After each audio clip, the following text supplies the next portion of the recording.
નમસ્કાર ખેડૂત મિત્રો હું છું આપનો મિત્ર કૃપાલ પટેલ।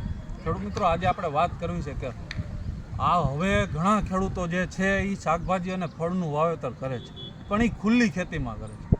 એની જગ્યાએ ખેડૂત મિત્રો જો તમે ગ્રીન હાઉસનો ઉપયોગ કરીને વાવેતર કરો ને તો એમાં ઘણું ઉત્પાદન વધી શકે। કઈ રીતે?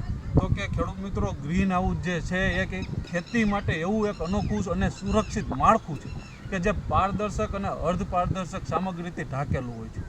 ખેડૂત મિત્રો એની અંદર છોડને જરૂરી પ્રમાણમાં તાપમાન છે, ભેજ છે અને પ્રકાશ છે એ જરૂરી પ્રમાણમાં મળતું રહે છે કે એમાં વધઘટ ન કે વધુ પ્રમાણમાં તાપમાન ન મળે, વધુ પ્રમાણમાં ભેજ ન મળે, વધુ પ્રમાણમાં એને પ્રકાશ ન મળે। જેટલો છોડને જોતો હોય એટલું એ ગ્રીન હાઉસ એને આપે છે।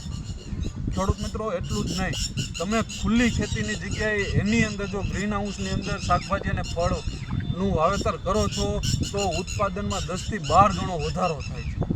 ખેડૂત મિત્રો ગ્રીન હાઉસની અંદર રોગ જીવાત પણ ઓછી આવે છે, જેથી કરીને જંતુનાશક દવાનો ખર્ચો પણ ખૂબ જ ઓછો થાય છે ખેડૂત મિત્રો, અને ઉત્પાદન ખૂબ જ વધે છે। તો ખેડૂત મિત્રો શાકભાજી અને ફળનું વાવેતર ખુલ્લી ખેતીની જગ્યાએ ગ્રીન હાઉસમાં કરો, જેથી કરીને ઉત્પાદનમાં વધારો આવે અને ખર્ચમાં ઘટાડો આવે। ખેડૂત મિત્રો આવી સારી માહિતી માટે અમારી ચેનલને સબસ્ક્રાઈબ કરો, લાઇક કરો અને ખેડૂતોને વધુમાં વધુ વિડીયો શેર કરો। વધુ માહિતી માટે અમારા હેલ્પલાઇન નંબર છે 9231 36 89। આભાર।